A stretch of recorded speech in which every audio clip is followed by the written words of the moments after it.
کشور ما رژیم اعدام و قتل عام حکومت می کند.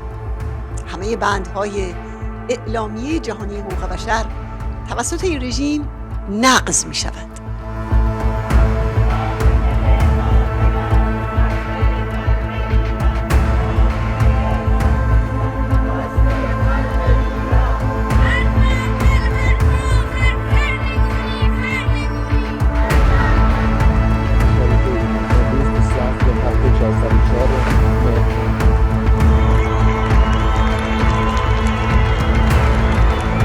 نه به اعدام، اعدام نکنید.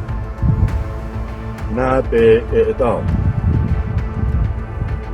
نه به اعدام، اعدام نکنید.